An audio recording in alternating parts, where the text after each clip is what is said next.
Hello, great souls. Welcome to our satsang talk reflections on Autobiography of a Yogi. Let's take a moment to begin together with a prayer.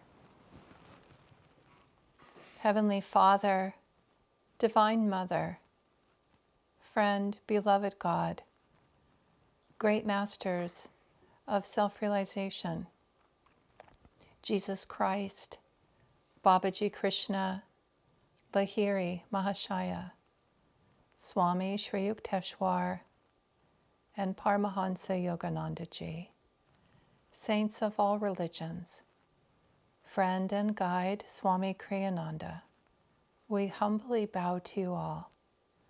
Guide us this day as we study Autobiography of a Yogi, the power in these words of transforming grace. Help us to receive what is being offered and to utilize it to transform our consciousness and awaken to our true divine self. May we share with all what we receive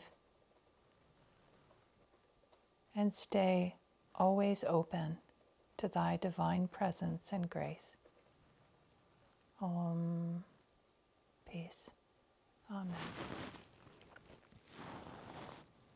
Okay, so we are returning to the chapter 10, I Meet My Master, Sri Yukteswar. Last week, we got halfway through the chapter just before Yogananda met Sri Yukteswar. And it is such a moving, beautiful, truly amazing chapter. I mean, all of the book is filled with treasures and incredibly powerful. This particular section, it's deeply moving on so many levels. As I was reading it, I was reminded of a play that was written and performed in Living Discipleship. And this was 2 years ago now. I was in that training. It's a training that's offered through the meditation retreat with Ananda. It's really a beautiful, amazing training. It's still going on. They're doing it virtually now. So anyway, if you're at all curious about it, you can look into that. It's very deep. It's very powerful. And we were there, as I said, 2 years ago. So it was a large group, one of the largest groups, and they didn't used to offer it in the summer. And this particular training was for people who tend to work and teach during the year, and summer is the only time we could go. So our one of the final things that we did together as a group was to offer, Keshava was part of the group, and so several people wrote this beautiful script, and this scene was in there. That's why I'm talking about it. So it's really one of those amazing things that it ended up being so powerful, this play, in part because of what was written and shared, which was really the autobiography, and also Swami Kriyananda's meeting of Yogananda. So it's this combination of things. It's interesting now. You know, it's very interesting because as I'm reflecting on it, I was reminded of when Swami met Yogananda as I was reading this, because there's similarities of the devotee meeting the guru. And now what I realize is maybe it was always Swami meeting Yogananda, and it wasn't about, I can't remember now. It probably doesn't matter, but here's the point. This moment and that play, what was so amazing was the receptivity of the audience. So what we did, we gave it as a gift to all the amazing teachers at the Expanding Light at the village who'd been coming and offering us classes, all of us in the Living Discipleship. And so 30 or 40 people who'd been supporting the program and helping all of us, just amazing classes. So we wanted to give, that was our gift to them, was this play. they, as such deep devotees, were, the most receptive, amazing audience. And between those of us who were sharing and those receiving, it was holy and sacred, and tears were flowing. Tears of gratitude, tears of awe, tears of grace, I just want to say. And we all felt it. I mean, on both sides. So as I was reading this today, I was reminded that and I think it's a really important, valuable thing to talk about in terms of reading through the book, how we come to what's being offered makes all the difference. And this is something that Yogananda touches upon in his meeting of his guru. And it's quite illustrative in a beautiful way of how we can be vacillating in our heart and in our commitment. So what Yogananda describes, and it's quite miraculous and amazing. And just before, I want to say one thing. So he's in this, he's at a hermitage. He goes to a particular hermitage after high school. That hermitage doesn't place a lot of value on meditation. And so he keeps being reprimanded for spending so much time meditating, which is quite hard for him because he understands, he recognizes, he knows meditation is the path for connecting with the divine, right? So one of the things that happens right before he meets Sri Yukteswar is that the amulet that he received miraculously, that his mother received miraculously and gave to him, disappears. And he was told that this is here for you for a time, and then one day it will vanish. No matter how carefully you try to protect it and put it in a safe place, it will disappear as quickly as it came to you. It came to him miraculously, and it'll disappear miraculously. Well, this happens, and he mentions that.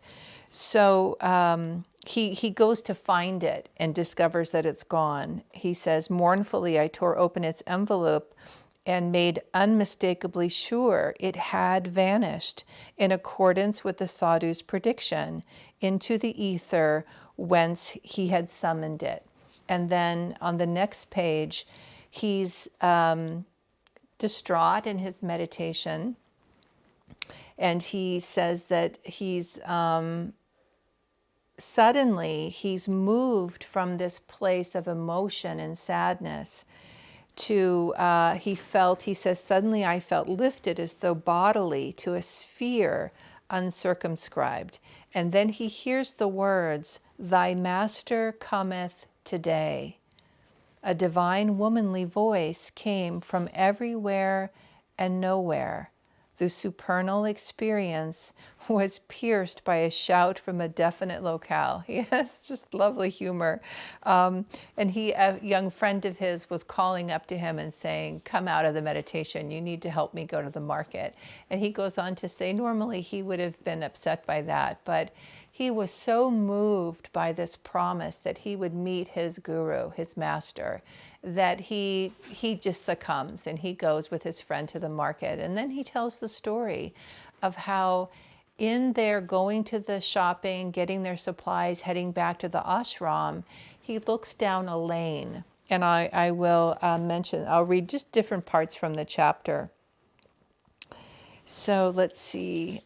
He said, I turned my head and surveyed a narrow length of this lane. A Christ-like man in ochre robes of a Swami stood motionless at the end of the road. Instantly and anciently familiar he seemed. My gaze fed hungrily for a trice. Then doubt assailed me. You are confusing this wandering monk with someone known to you, I thought. Dreamer, walk on. So he recognizes Sri Yukteswar. He's drawn to him. But then he thinks, oh, I'm just confused. I don't know this person. Dreamer, walk on. I like those lines. And this is how in the teaching of yoga, our levels of consciousness affect us. in our journey, in our spiritual search, and in our spiritual life. So we can perceive a divine reality, that's super conscious level of awareness. And that can be interrupted by the conscious mind and the subconscious mind, which doubts, right? So the conscious mind is the realm that most of us function in. Most people, it's certainly, it's considered, it's problem solving is a one way to talk about it. But from a yoga perspective, it's problem consciousness. The conscious mind's always analyzing, questioning, doubting, figuring out. It's not true wisdom. We can work with it, and we learn in the practice of yoga how to work with it. But here it is, it can assail us, right? It could also be a subconscious thought of doubt. Swami Kriyananda said of himself, in fact, I believe it was Master who told him this. I'm not sure now in this moment, but Swami talked about it, that he spent lifetimes doubting. And so this part of his karma in this most recent incarnation was to work with and help others with their doubts.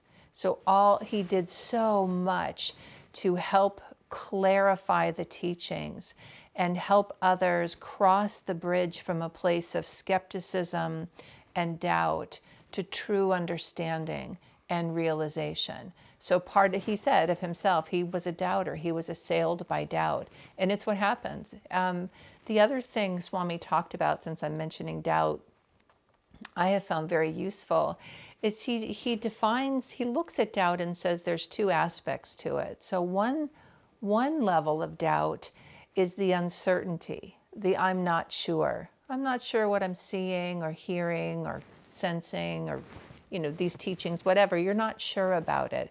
And that's actually very healthy to acknowledge that you don't know. And the whole teaching, the art and science of Raja Yoga, Yogananda said, don't take my word for it. Practice these teachings and see for yourself. Right? This is a science. Yoga is a science. And it will demonstrate for you the promise that's being spoken of. So the first level of doubt, I'm not sure, is healthy and fine, right? We don't know until we know. We can't know until we experience it. Then we move from a place of wondering, hope, belief to faith. Faith is, as Swami talked about it, based in experience. We move from belief, I believe this is true, to faith, I know it is true. So that's the first level of how we can work with doubt. The second level is cynicism, and that's closed. That is a doubt that closes the door of exploration. And instead of staying engaged, we simply close the door. Oh, I'm confused. It's not true. I often think of the arms folded it's just this leaning back and closed off posture. And that's where Yogananda went to, right? He sees Sri Yukteswar. He had heard earlier, thy master cometh today. But then the mind comes in and says, oh, you got it wrong, move on. So he tries to move on. And he says, after 10 minutes, I felt heavy numbness in my feet, as though turned to stone. They were unable to carry me farther. Laboriously, I turned around. My feet regained normalcy. I faced the opposite direction. Again, the curious weight oppressed me. The saint is magnetically drawing me to him. With this thought, I heaped my parcels into the arms of his friend Tabu. He had been observing my erratic footwork with amazement and now burst into laughter. What ails you? Are you crazy? And then he says he didn't even bother responding. He just went back to Sri Yukteswar. He quickly retraces his steps, and then he goes on to describe this incredible moment in which they come together. And Yogananda fully recognizes him as someone actually in many of his meditations he had seen. So up close, that memory awakened within him, that realization, you are in fact my guru, right? You are my master. And Sri Yukteswar bestowed on him these beautiful words of affection and love. that were a profound blessing for him to receive. And then Yogananda says, it was another quarter century, 25 years, before he heard words like that again, that wasn't the nature of Sri Yukteswar to express outwardly love, right? He expressed it silently, and in his, it came through him, but he wasn't one to talk about it. So they have this beautiful experience, the two of them. And Sri Yukteswar also says, how many years I have waited for you. And then we entered a oneness of silence. Words seemed, I'm just pausing myself as I say here, because I don't want to read all of it. I just want to be pulling out these highlights. So he's talking about this place of silence and this sacred experience that's beyond words. And part of what I've been doing as I go through the book and come and have these talks with you is to be pondering myself and then wanting to ask you questions. Have you had that experience where suddenly something feels so holy and so sacred, words fall away from you, and you find that to talk would taint the experience, right? It would bring it down somehow, which is actually a teaching in yoga, that the speaking isn't the highest way of communicating. In the yugas, when we look at the cycles of the yugas, written form of communication, verbal form of communication, it's not the highest form of communication. It's higher than when the yugas are descending and we lose that capacity. Then it's a higher form when we begin to have the written word again. And it's a higher form when we learn how to articulate verbally these expansive principles. But part of the journey with yoga is recognizing when crossing that bridge, we move into a form of understanding and communicating that's more refined than language. And this happens. It happens in our own personal practice. I've certainly watched it with students, with others, with friends, when they get to a point of wanting to share something about the spiritual experience and they have no words for it. But there is an energy, there is a vibration that I can feel as they're talking about it. And I've really had the joy of being with others where we drop into silence and just sit with that truth. You just sit with it. You feel, Swami talked about the word resonance, when something resonates within us. And he said that we do resonate. Our soul resonates with truth. There's a resounding vibration that happens. And I've seen it again with myself and with others, where suddenly something resonates so deeply, words fall away. There might be tears of joy. There's a quietude that descends and envelops the space. I'm thinking now of the pilgrimage, spiritual pilgrimage. I've been on a few with Ananda. The most recent was last January, and Asha and Shanti were leading it. And there were moments, and we were a large group, right, around other large groups. There are moments where you walk into a holy space and everyone gets so quiet, spontaneously, that there is, and if there is sound, there might be prayers that you hear or singing that you hear. The level of devotion is so palpable, and there's such a shared understanding within the people who are there that we are all here seeking the divine. We are all here opening our hearts as fully as we can to God. However we define it, It's quite extraordinary. If you haven't had the opportunity to go on spiritual pilgrimage, I recommend it. It's really something. It stays with you. It's been my experience forever. I've heard others talk about that any time I reflect on it, it brings me to that place of the eternal now. It's as alive today as it was when it happened. So here's Yogananda and Sri Yukteswar in this lane. I always like to think of them. There they are in this narrow lane, enraptured with this divine coming back together again, guru and disciple. Something else Sri Yukteswar says, which is surprising. If I ever fall from God consciousness, promise me that you'll take my head on your lap and guide me back to the Divine Mother that we both cherish. Those words are remarkable from a guru. A guru wouldn't fall.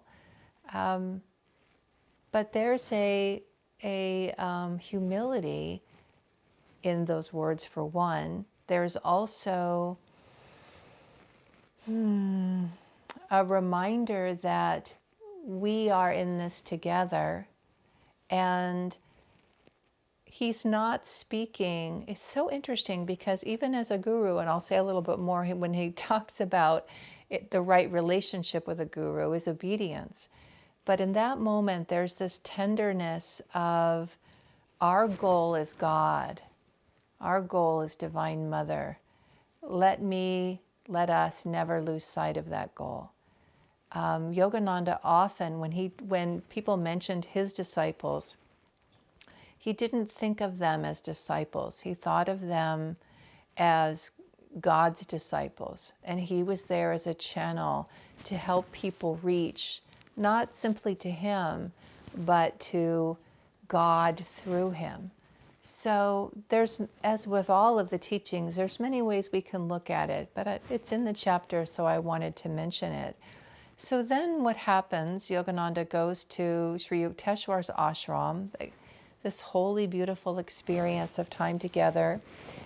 Sri Yukteswar mentions things about his life that reveal he has a capacity to see into Yogananda's life in a way that a master could, right? That he knows things, intimate things about him, his character, that reveal his Christ-like stature. But Yogananda says, he recognizes that Sri Yukteswar wasn't looking for accolades. He wasn't looking for, wow, you're amazing that you know that. He was telling him these things as part of their relationship and their bond, right? Like, really, I know you. I know you. And we could say beyond that, I know what you need. And this is true with aligning our energy with the gurus, aligning our energy with spiritual teachers. All of this is a practice for us of how do we relate to the teachings? How do we relate to our teachers? How do we relate to a guru? Because that's part of what Yogananda's talking about. And some of it is building a relationship of trust, right? How much do I feel when I'm working with a teacher, how much do I feel that that teacher understands me, that they're really speaking to me? How much do I let them understand me? How much do I open myself to their support, to their guidance, to their help? These aren't small things. These are very, very big things. I think going back again to this understanding of doubt, that's important not to, Swami has a phrase, we don't want to be so open-minded that our brains fall out. And he's really saying, be discerning, but move beyond a place of doubt to a relationship of connection in which you allow someone to have influence in your life. A true spiritual teacher, and this comes from, I will say, I'm saying this from a yoga perspective. It's not only in yoga, but that's what I'm talking about today is yoga, is the teacher is only there to help and serve and call forth your highest self. So, so this relationship of allowing a teacher to know you and then listening for that resonance I was mentioning earlier. Are you resonating? Not everyone's your teacher. I think this is what I want to say. We learn this and we practice it as yoga teachers of postures. Right? We learn it in all kinds of ways. But one of the things in the yoga teacher training to be discerning about is when someone is your student or not your student. And part of it has to do with them resonating with not only your style, but what you're offering. For example, a student, I've had this happen, a student could come to you and they love Ananda Yoga, that's perfect for them. There's so much they resonate with, but they're looking for, when it's happened, like a particular physicality in the class that it doesn't come through me in that way. That's the best I can say. It just doesn't come through me. I'm not unwilling, but every time I teach, I'm like, yeah, it comes through me in a particular way. That's just, I know over years now, like, yeah, I have a style. I do my best not to fight it. I just go with that style. Well, that's how it comes through me. But I know others who it comes through differently. Right? My co-teacher, Yudhishthira, we teach differently. I love his teaching. Right? So I will happily, right, recognize, oh, this student, you might thrive in this particular class. I don't know if I use those words, but I have said to students, I would try this teacher. I'm willing to, and I learned this in yoga teacher training, I'm willing to adjust as long as it doesn't take me outside of who I am, right? Really how the energy will move through me authentically. I learned that in my first yoga teacher training with Ananda. I retook the course a number of years later. It was so amazing. And then we've been teaching the course as well. So I have both sides of the equation. And part of what we help our teachers understand is be discerning with those you work with. Have a spirit of service. And the practice is to be unconcerned if someone isn't your student and be careful about it, right? Don't try to impose. That's the reason I'm mentioning it, is the practice of teaching is not to impose, it's to offer. And this goes right to the divine law that the divine God, divine mother offers an invitation and never imposes. So here's Yogananda with his guru. His guru's revealing that he knows him. And then he says to him, the ashram you're in, which Yogananda knew, isn't serving you. So why don't you leave that? Great. He's happy with that news. That comes happily to his ears. And go back to your family. That does not sit so well with him. And he has a story in himself. He's like, the family was just waiting for me to come back. They've already, my older brother, who has felt like a nemesis to his spiritual journey, predicted I wouldn't last, and I'm not going to go home. And he defies his guru. He says, no, never, I will not do it. His guru said, well, you will do it. You'll do it. You will go home, you'll come back here to me. And Yogananda, he won't. He's stubborn. His heels are dug in, and he's confused himself. Like, why would such a beautiful moment end with an inharmonious note, in which he's defying his guru? And his guru says to him, "Because I expressed outwardly the love and affection I feel for you, I gave that to you. I wrapped you in that. I told you how happy I was to see you. You are taking license with that. And you are not following what I'm telling you to do, asking you to do, telling you to do. It'll be different the next time I see you," right? Very stern. He said, I won't take you as a disciple so quickly, or so easily, is what he says. This is important because, again, it goes back to the establishment. Sri Yukteswar cannot work with him if he does not have this practice of deep, complete obedience. It's a very big thing to commit to with a guru, with a teacher, with anyone, right? That level of receptivity to someone else's guidance is extraordinary level. And that's where we're left at the end of the chapter, is this dissonance, where Yogananda wasn't ready to do that yet. So that's where we end, with the end of this amazing chapter. And I invite you just to be on your own journey of discernment around these principles of receptivity and resonance with truth and how you work with that. That's all for today, friends. Good to be with you. Wishing you a beautiful day, beautiful week.